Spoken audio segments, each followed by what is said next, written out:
Welcome to Point Blank. This is your host, Panama Crypto. Today our guest is Cactus or the Crypto Cactus. Cactus is an exceptional price action trader and a technical analyst. He's responsible for changing my general perception about Ethereum and wanted to bring him to Point Blank so he can enlighten us on advancements of Ethereum. Welcome, Cactus. Very happy to have you on Point Blank. Thank you so much, Panama. I appreciate you having me on today. Some of your other guests have been amazing, and I feel honored that you would have me on here, so thank you. So, who is Cactus? Cactus is like an alias I made up in 2017. I wasn't on Twitter in 2017, but I was actively looking at Bitcoin and getting interested in Bitcoin.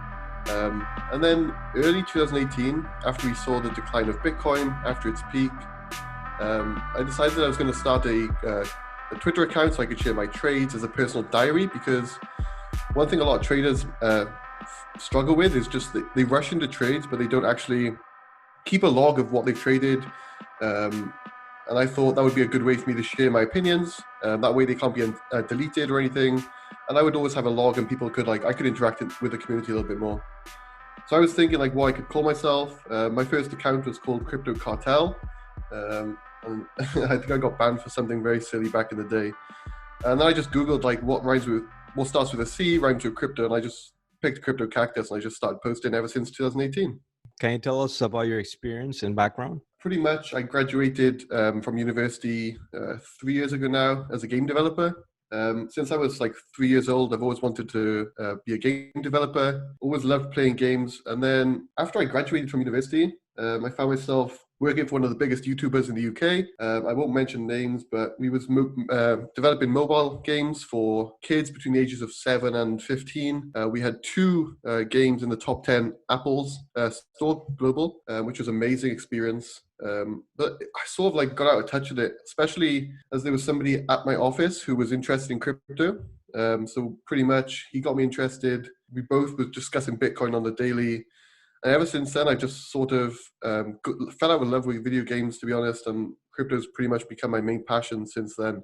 But yeah, we pretty much quit our jobs at the end of 2018, sold everything in our houses, took both of our girlfriends and moved to Bali, Indonesia. Yeah, that's pretty much my story so far. That sounds amazing, man. So imagine all seasoning is among us. For someone with zero technical analysis knowledge, what would you recommend them to cram on? My advice would be to don't overthink anything. And if you can't trade, don't trade. So how I would sort of imagine your portfolio being would be mainly stacked up with Ethereum or Bitcoin. Let's say 60% of your portfolio would be split between the two. Obviously, if you have a preference, you could sort of edge it a little bit more. But when it comes to proper alts, I would either do a lot of fundamental analysis and invest in projects with strong teams, which is something I've made a lot of money from over the past 2 years in this bear market. Or if you can trade, you can sort of buy coins which have been popping off recently, which look like they're in accumulation, but that is a lot higher risk. And also you have to manage them positions a lot more. So it depends on how active or inactive you are when it comes to trading. But yeah, I would personally look for projects with strong teams, a project which has launched a product before, and something which has a market cap of less than 5 million, but probably more than 1 million. That would be my key points or takeaways from that. What about indicators for people that are joining crypto? Sure. So when I first got into crypto, I used everything. I used Fibonacci's, GANFAN, pretty much anything with that dual line, diagonal, vertical, horizontal, anything I would pretty much use on my charts. And I think it happens to a lot of traders where they sort of go through this cycle of thinking they want every indicator on their chart because it gives the most back to you in terms of where price could go. But I think after you come out of it and you use a lot of indicators for a long time, you just go back to the roots where you just want to trade price action. That's what it was like for me anyway. So all I use to trade is volume and then horizontal or vertical supports and resistance. Sometimes I use Fibonacci sequences. I think Fibonacci would be where I would start if I was a new trader. Pretty easy to use. You could learn how to use it pretty basically in a few hours. And it gives some pretty decent levels of support and resistance if you're looking to either get out of a position or enter a position. So yeah, I would say Fibonacci. And volume and price action, or what? Yeah, price action for sure. I trade price action like pretty much primarily right now. I don't use any other indicators for myself because I know how they work, and I don't really need all that mess on my chart. For a new trader, you might need it, like Fibonacci. But yeah, personally, I just trade price action with horizontal support and resistance, and sometimes volume, depending on if I'm trading like a leverage-based token like Bitcoin, for example. If I'm trading alts, then I'll just actually no, volume can be useful in alts as well because let's say an alt is in accumulation for a long period of time. Once you see volume spike, maybe double what the normal daily average is, it could be a sign that a breakout is happening. So yeah, volume and price action. What do you think about automated trading? I've seen this year, or for the past 2 years, there's like a hype around automated trading. What's your take on that? Do you recommend for noobs to instead of trading themselves, put their money on trading algos? For sure. This is a pretty interesting topic. So I would say yes. If you have no experience trading and you're in 2020 looking to make some quick profits, automated trading right now is pretty popular. So I have a friend who runs Stacked Crypto. Bitcoin Birch is pretty much one of the top algo platforms right now for trading automation. I would say if you're not a confident trader, you could allocate maybe what you would normally allocate to a trading position. Maybe that's 1 to 5% of your portfolio. You could put that into a algo. The only problem with it is that these algos are designed by other traders in the community. So it's hard to do a lot of due diligence if they haven't been around for a very long time. There are a lot of algos going around right now, which have been around for 2-3 weeks, and they seem to have amazing gains. But we are not 100% sure how they will perform in a bull run or a bear market again. So it's something you need to take in with a little bit of grain of salt. Realize that there is volatility, and these bots can get hurt pretty badly. I have seen it for myself. But yes, automated trading has come a long way. And there's some really good platforms out there if you're looking to sort of take on a hands-off approach to trading. Yeah, I'm a big fan actually. Yeah. Do you have your algos automated or somebody else's? I was working on a trading strategy myself, obviously back testing on TradingView, and I was going to be on Stacked, but currently because the problem is when people promote back testing as sort of this thing to sell their bot, backtesting honestly means nothing at all. Like I could backtest and get 700% returns in like a 1 month period. It's not something you take. If you see somebody saying their backtested results are 1,000%, like sign up. That's probably not real. And the only way to really understand how an algo works is by forward testing. So putting your algo on a site and seeing how it performs for 6 months, which is what I did. And after 1 month, I saw that the bot wasn't performing well. It was like neutral, or it was down like 3%. It made some good trades in that time, but the problem is that it always balanced itself out. So currently, I'm not working on a bot right now because I've got my hands full. But there are some good bots on Stacked Crypto, for example, which are pretty good for new traders. But personally, myself, I'm not using one, or I'm not making one myself. Cool, good to know. So, what projects are you currently working on cryptocurrencies? Sure. So my main project right now is obviously paper coins. I'm not sure if a lot of people know I'm behind it, but one of the main reasons we decided to work on that project is because last summer I had an issue where, well, not I didn't have an issue, but I had a lot of messages asking how I did fundamental research on projects. So I did this thread last year where I made a post which was 100 threads long, or 100 comments long. And it was 6 bullet points of every single project in the top 100 on CMC. And it took me maybe a month or 2 months to get every single piece together. But after that, a lot of people asked me how I did my research for fundamentals. And they were having a lot of issues with time, like consummation to actually read and analyze these fundamentals. So the problem would be is that people would go on a website and they would have to read through hours and hours of white papers. They would have to research the team themselves on LinkedIn. They would have to read through the GitHub repository. They would actually have to understand code, I guess, to see if the project was actually decent. And honestly, most people don't have the time to spend hours and hours every day learning about projects, because by the time they've already learned about the project, 2 weeks into their research, the project's already up 100%. And then what's the point? So yeah, we came up with the idea of producing easy to consume, easy to read research papers, which you could probably consume one in about half an hour. They're pretty small, A4 size. And what they do is they break down a bunch of different projects in the space. They give you ratings on the team, a summary of the project. They look at the UI, UX, the product itself, and they also look at the pros and cons of the project, what's some downsides of the project, and then they also give you a summary of our opinions, myself and the other researchers and designers on board, some UI and UX experts. But yeah, we work with projects to produce these reports, and then we share them out to the community for free. And you can check that out at www.papercoins.co.uk. But yeah, it's really fun. This episode is brought to you by PrimeXBT, the exchange that makes possible to trade with leverage on legacy markets from a single Bitcoin-based account. Can you tell us why are you so bullish about Ethereum? That's a good question. So I did have a podcast a few months ago from February to I think last month, and I was diving into educational content about Ethereum, trying to learn and understand sort of the back end of how developers are sort of seeing the project right now. But I've been pretty bullish on Ethereum since 3 years now, since I've pretty much known about the space. I wouldn't say that I'm an Ethereum maximalist. That is not me at all. I'm just passionate about blockchain, and I will be bullish on whatever project in blockchain represents blockchain at its best.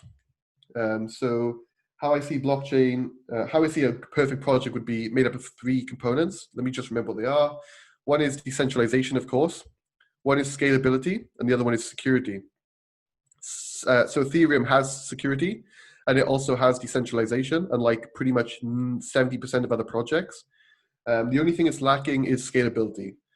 So the issue we see with projects like EOS, which promote the TPS transactions per second, is that they are not decentralized, and they use nodes which are run by large corporations, which they are partnered with, and that's how they handle the fast transactions per second. So Ethereum is pretty much the closest right now to having all 3. As soon as Ethereum 2 rolls out, it will have all 3, as long as it rolls out successfully. But if it does not roll out, and something else comes along next week which has all 3, then I will not be bullish on Ethereum, and I will be bullish on a new project. So I wouldn't say I'm bullish on Ethereum, but I'm just bullish on blockchain in general, and I'm just bullish on what is best for the space as I see it. Not even mentioning the scalability that is going to be up on Ethereum 2.0, right? Yeah, so I would say Ethereum right now, in its current state, Ethereum 1.0, 100% hands down the best blockchain. Technically, you could say it's better than Bitcoin because maybe not security-wise, but in terms of how much market cap of all total applications on there, is probably a lot more than Bitcoin right now. Development team, obviously, there will never be another project with the amount of developers Ethereum has. That's pretty much like the major use case, major selling point. The amount of work Ethereum could do in like a year might take EOS or Cardano 5-6 years to even catch up. So yeah, the amount of work developers are doing on ETH 2.0 is pretty bullish in my opinion. But I think when ETH 2.0 does roll out, it currently seems that they're pretty successful in phase 0, the testing I've seen. So I think they've even pushed forward the launch date. I think it's confirmed Q3 now, but don't hold me to that. But yeah, I think once they hit scalability, I'm excited to see what comes. It's very, very exciting. When it comes to users, but I can't see there being another blockchain that has more users than Ethereum right now. I don't even think anything comes close. Pretty sure. I know Tron has a few games on there which do a few thousand users a day. But consider Ethereum has got DeFi now, and if you consider DeFi users on board, it's so insane the amount of growth we've seen. But yeah, I would say Ethereum in terms of users and onboarding It's completely foreshadowed the rest of the space. I was also impressed about the map you shared of how 2.0 looks like on the Yeah, the testnet. testnet. Yeah, for sure. So I had a lot of hate on the Cardano community for that. Someone commented on it from the Cardano community with a large following, and they assumed that it was just a screenshot of a Cardano test node or something. So I Mhm. actually had like hundreds and hundreds of messages saying like, I don't know, like some hate and stuff. But yeah, that was a live screenshot of one of the test nets for Ethereum. 0% downtime, and it seemed like there was a bunch of users on board. And even though the users don't really see rewards for their testing in Ethereum 2.0, the biggest part of it is that there was thousands and thousands, hundreds of tens of thousands of users pushing forward the testnet without really receiving a reward. Like, how hard is it to get people to do things in blockchain without reward these days? It's pretty hard. And most projects have to offer something just to get people to come on board. So for Ethereum to do that for pretty much free, just for the community to push itself forward, I thought was pretty impressive. I guess the ultimate question would be if Ethereum would be able to launch Ethereum 2.0 this year, because I've heard many Yeah. rumors saying like it might be delayed. Yeah, so how Ethereum is going to currently roll out. Now, I'm not a Ethereum developer, and I'm just talking from personal experience, but it's going to roll out in three main phases. So you have phase 0, which is staking and the beacon chain, I think, which is pretty much just a one-way bridge to Ethereum 2.0, which allows users to stake their ETH for ETH 2.0. So this will be like the base of the new network, which is based upon staking, and that's rolling out Q3 of this year. So the testing image you saw was of ETH 2.0 phase 0, which looked amazing. Testing's been going amazing, and there should be no delay. I've not heard anything. I've actually heard there could be they could actually bring it forward because it's been doing so well. But phase 0 will roll out this year, which will offer that. And then I think phase 1 and 2 might be out next year. And they obviously, I'm not sure what they do, but they obviously open up new doorways into the Ethereum 2.0 system. So they could onboard new projects and start doing like a two-way bridge from ETH1 to ETH2 and some other bits and bobs. And then I think in 2022, they're going to be doing the phase 3, which is the final phase, which is a full port from ETH1 to ETH 2.0, which will mean that the ETH 1.0 chain is not used anymore, and everything will be running on ETH 2.0. So it's sort of like this long process, just to make sure that everything goes smoothly, and they're going to cut it up into little phases, just so they can sort of have control on each rollout, if that makes sense. Will this update be like a hard fork like last time? No. So from what I've heard, it's literally it's still on the Ethereum network. All they're doing is sort of having a parallel bridge, so a parallel network which runs on staking. So it's not a hard fork at all, and it's not like a new Ethereum token or anything like that. It's still just Ethereum for people who are not sure on it. Cool, but because last fork was a real mess. Even for dApps that were running on Ethereum had a lot of issues. Yeah, I remember that. No, I don't think it's like that, but I know it's not a fork. Out of the current Ethereum competitors, who, in your opinion, would be the one that could steal the show from Ethereum? It's a tough question. To put it blankly, none of them. I don't think any of them can do it right now. EOS is a centralized network run by, I don't know who, but that's probably my least favorite project in the entire space. Then you have Cardano, which just seem like angry 30 to 40-year-old men who missed out on Ethereum and now they're trying to build something. Actually, I heard something that Cardano actually stole code from Ethereum. I'm not sure if that's true, but that was a rumor I heard. That they took like a bunch of code. How could they steal code if it's open source? Well, they just copy and paste. Yeah, but if it's open source, you're allowed to copy it, right? Sure, for sure. If they want to do that, they can do that. Yeah. Yeah. And then, but also, obviously, I'm bullish on other projects. What about Atom? Tezos? Yeah, Atom and Tezos are pretty interesting. I'm not in Tezos myself because I think the value is a little bit high right now. So Chainlink and Tezos both seem to be pretty high market cap for me. I know they've run up quite a lot over the last year. So I struggle to get in at that price point. But yeah, I like them both. I also like Atom. Um, Atom is probably up there with Tezos, yeah. Yeah, for me, top competitor would be Tezos with their Yeah, decentralized I would agree. governance. But you think they're way behind Ethereum on development? Yes. So how many developers? Let's say like I'm not sure because I haven't looked, but how many developers do they have? Is it? It's pretty open. It's open source, right? Think so. If it is open source, then they've probably got like let's say at the max 5,000 developers, which is pretty much is being pretty generous. And I think Ethereum has hundreds of thousands of developers. So 5%. Yeah, it's a tough one. Well, Tezos at least has a massive chest war from the fundings from the ICO still. Yeah, so when it comes to Ethereum, it seems like a lot of people are skeptical due to the uncapped supply. I'm not really that bothered on it. Like, it's not as if they're just like out here printing it's not as if they're doing anything like that. I know a lot of people have that complaint, and I do see where they're coming from. And if it was a new project with that, I would probably be a little bit more skeptical. But considering it's a pretty decentralized project and no one really has control anymore, let's say so obviously we know Vitalik doesn't really have a sway in the community, and there's a lot of people with equal rights on what can happen and what can't. I feel pretty confident in that. I feel confident in the team's way to manage the capital. Yeah, Tezos. I like Tezos. Yeah. So Cactus, what is your personal lowest and highest point in crypto? It's a tough one. That's a really tough one. I wouldn't really say I've had a lowest point. So considering I got in after the crash in 2018, like I pretty much got on Twitter and I got a lot of capital in the market. Before that, I was just playing around. Since then, since like 4,000 Bitcoin, there hasn't been really anything that's crushed me on my lowest point.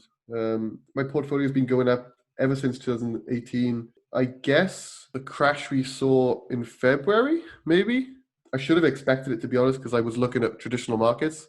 But yeah, I think my portfolio went down like minus 30%, I think, and 95% of my net worth is in crypto. So, but even that like doesn't bother me at all.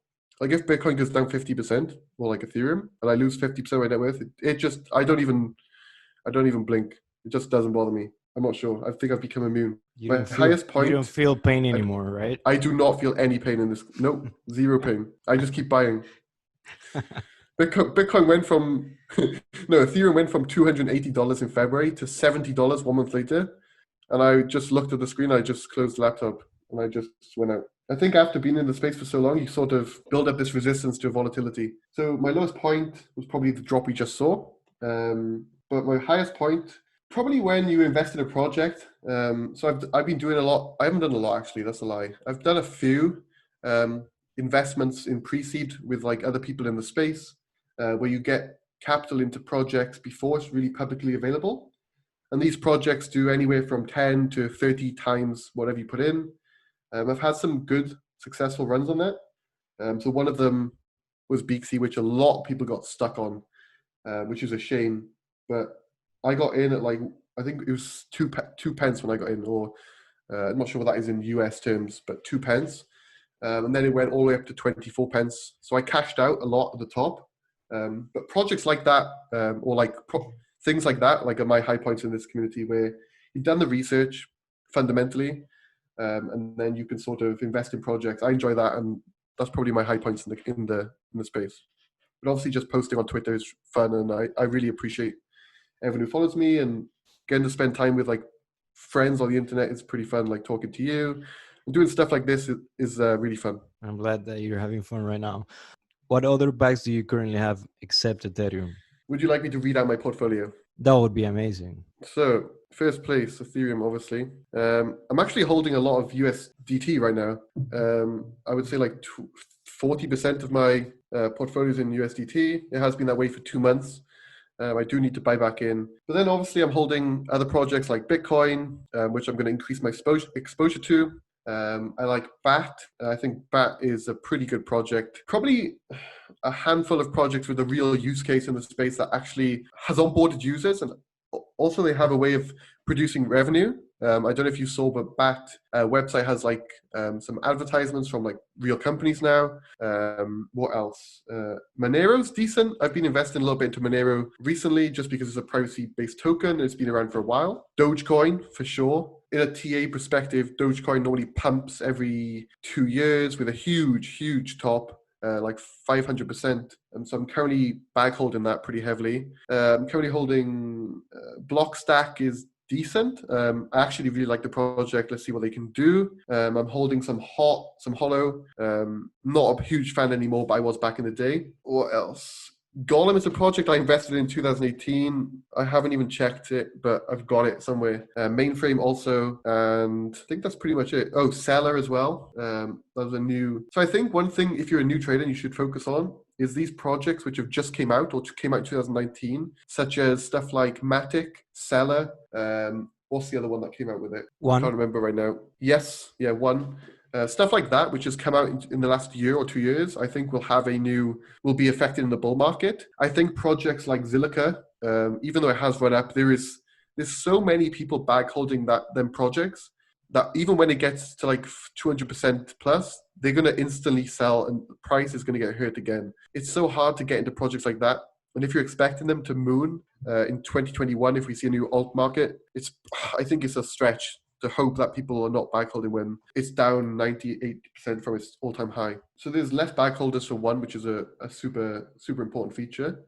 But also, like we've seen in DeFi over the past week, like these projects are literally just coming out and they're doing 500%, and that's how it goes. So this is sort of like, I'm calling it a mini ICO season. And the people who are missing out right now are the same people who missed out in 2017 on the ICO bubble. But yeah, I think old projects will have a hard time pumping and new projects will have a much easier time in price discovery. I agree. So do you think that alts have a future if Bitcoin fails? I guess the premise of that is Bitcoin going to fail, which is, my answer would be no. It hasn't failed yet. It's been around for 10 years now. So we're stuck in sort of this limbo where the next step to Bitcoin is, does it get used for payment services or is it a store of value? Now, personally, I think it's a store of value. I think it's a stretch to think that. See, I think people will accept Bitcoin. I think shops and everywhere will accept Bitcoin, but I don't think it will be used that much. I think there will be projects built on Ethereum over the next 3 years,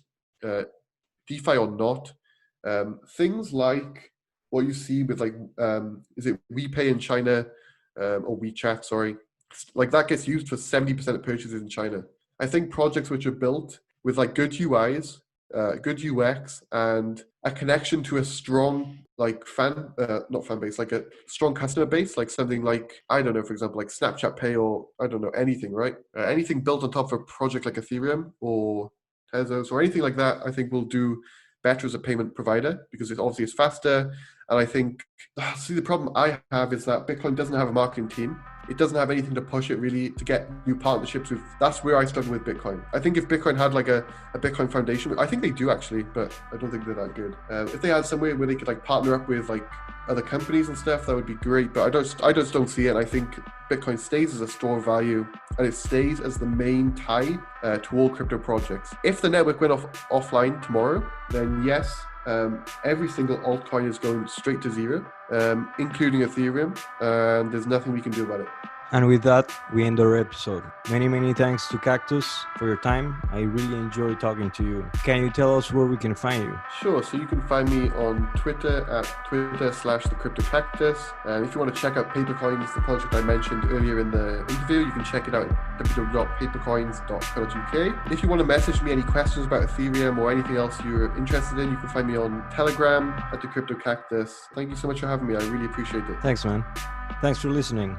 Until next time, peace. This episode was brought to you by PrimeXBT, the exchange where you can trade without KYC on legacy markets with your Bitcoin. You can trade commodities like gold, silver, oil, even indexes and forex. Join now and get a 50% bonus on top of your deposit for trading at u.primexbt.com/Panama.